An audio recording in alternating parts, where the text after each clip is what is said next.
Bonjour, dans ce tuto, je vais vous présenter la technique très simple pour réaliser des petites trousses. Donc c'est une technique qui va vous permettre de faire une trousse avec une poche et un rabat.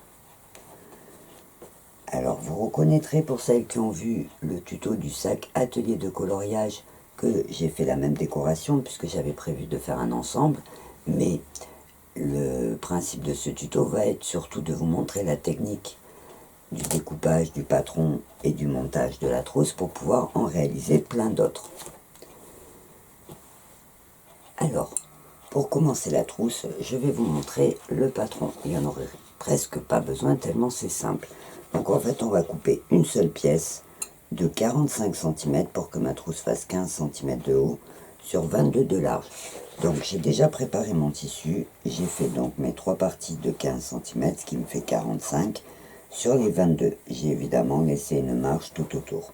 Donc là, je vais faire juste un ourlet piqué sur le haut.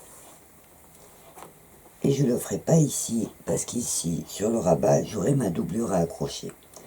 Donc, je vais piquer l'ourlet du haut.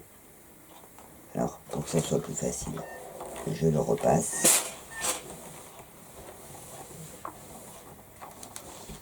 Et je vais faire ma couture tout le long.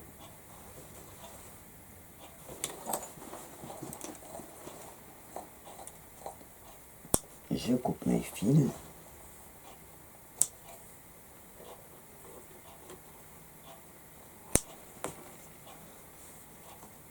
Voilà. Et maintenant, je vais plier sur ma ligne, sur ma première ligne. Voilà. Je vais mettre un petit coup de fer pour pas que ça bouge. Une petite épingle de chaque côté.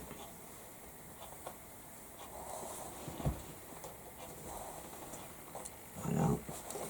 Et je vais piquer donc le long de mes traits. Donc je coupe mes fils.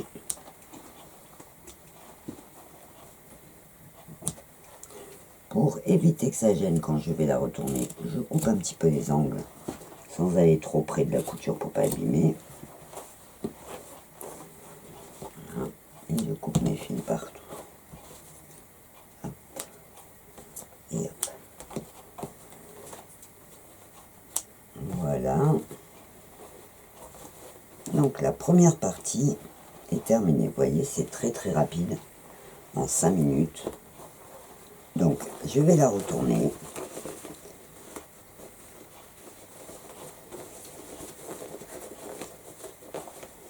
Voilà. Et j'appuie bien sur les angles. J'enlève le fil. Et voilà. Donc, vous voyez, ma poche est faite.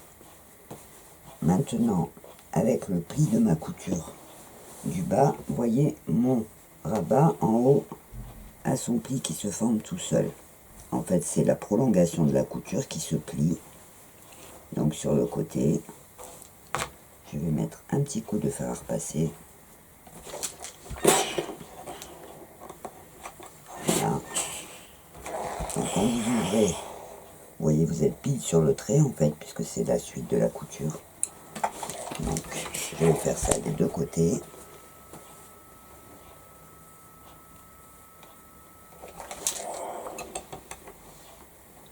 Voilà, donc je tire sur la couture. Voilà. Et j'aurai un rentré à faire en haut, donc pareil, un ourlet. Voilà.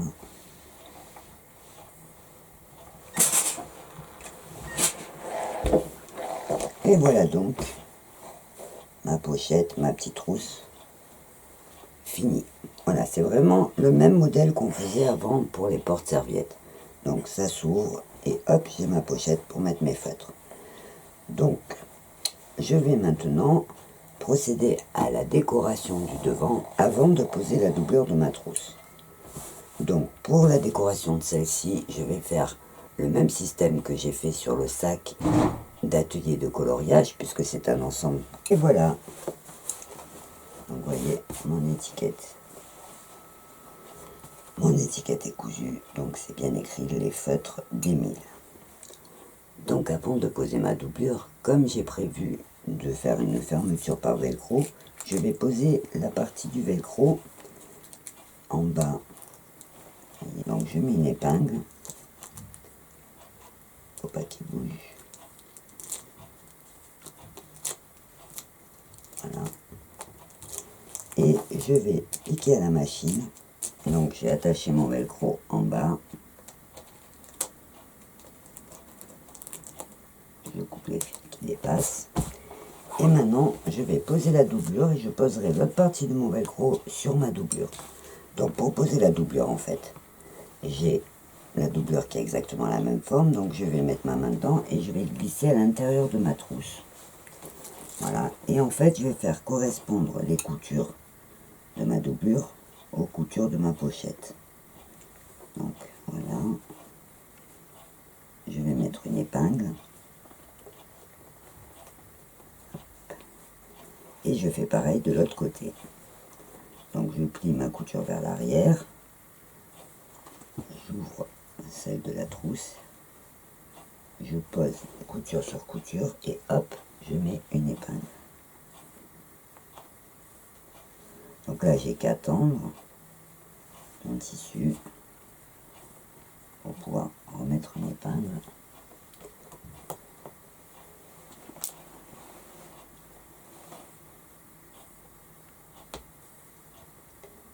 Voilà, donc là, ma doublure est accrochée en bas. Et pour le haut, en fait, j'ai le pli. Alors, pour pas que ça me gêne, je vais couper les angles. Là, je coupe les angles. En biais, vous voyez, comme ça et comme ça. Pour que ça fasse moins d'épaisseur et que ça ne me gêne pas quand je vais coudre. Voilà, donc là, ma doublure va venir s'accrocher comme ça. Donc je mets des épingles, comme ça. Je tends bien mon tissu pour pas que ma doublure elle tire. Voilà, je fais pareil de l'autre côté. Hop, donc je tends bien. Hop, je tends. Et hop, je mets mes épingles. Alors, il faut bien vérifier qu'une fois plat, la doublure ne tire pas, parce que sinon ça fera faire un défaut à la fin. Donc, hop, je place ma doublure bien à plat. Et pareil, donc là, on va se plier comme ça. Voilà. Je vais repasser pour aplatir.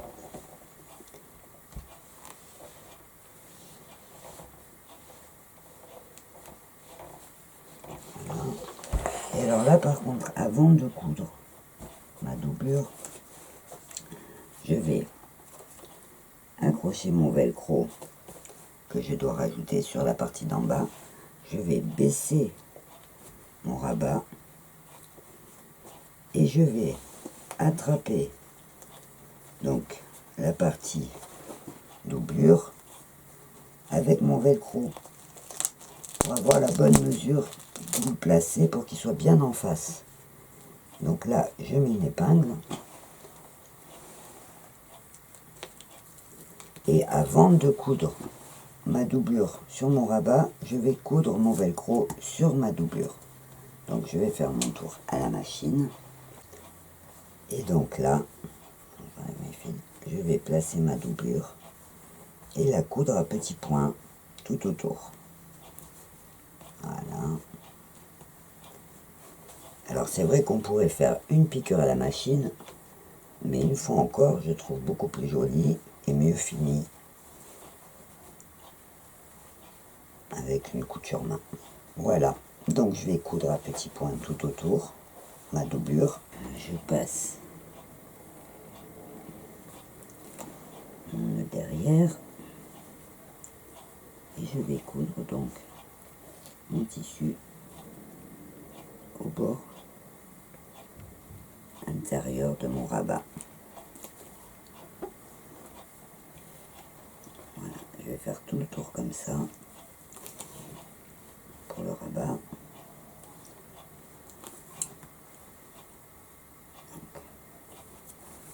Alors je pique en face dans le grand tissu et je ressors dans ma doublure.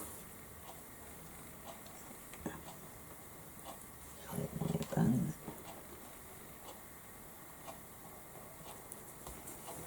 Alors comme là mon tissu est épais, que j'ai 2 épaisseurs, c'est pas difficile en fait pour que la couture soit propre et que les points ne se voient pas de l'autre côté. Donc je fais un petit point. Donc, dans les angles, je fais bien attention de coudre à petits points un petit peu plus serrés pour pas que le tissu que j'ai découpé ressorte. Voilà, donc je tourne et je continue. Alors au début quand on commence à coudre, on a l'impression que c'est très très long, mais en fait c'est pas si long que ça. Donc j'arrête mon fil.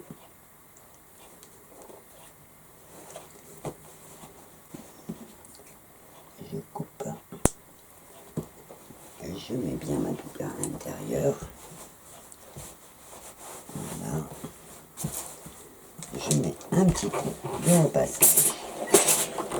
Bien attaché à ma trousse. Voilà. Un petit coup sur le dessus. Ça va me permettre de fixer l'encre. Alors attention, je passe pas sur mon étiquette pour pas risquer de la coller au fer. Et là, j'ai plus qu'à poser mon velcro. Ma trousse est finie. Donc comme vous avez pu voir, c'est un système très très simple qui ne demande pas beaucoup de temps et qui peut permettre plein de décorations.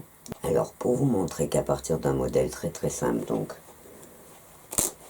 une poche, une fermeture, on peut réaliser des modèles très très différents. J'ai préparé quelques trousses à vous montrer. Donc comme celle-ci par exemple, qui est sur le même principe, la fermeture. C'est un cordon qui s'enroule autour d'un bouton, mais sinon le principe c'est exactement le même, une poche et un rabat. Donc on le ferme avec le fil. J'en ai une autre où j'ai mis mes feutres, donc pareil, même principe, une trousse avec un rabat. Donc j'aime beaucoup le système, on entoure parce que ça permet à la trousse d'être réglable. Quand elle est très pleine, ben, elle se ferme plus loin, quand elle est pas trop pleine, on la ferme plus courte. Donc voilà. J'ai aussi ma trousse à maquillage que j'ai pas là, mais j'ai plein de trousses faites comme ça, sur ce principe. Vous voyez les décorations là, c'est des vieilles dentelles. On peut le faire avec des images. Donc je vous souhaite de bien vous amuser. Je vous dis au revoir et à bientôt.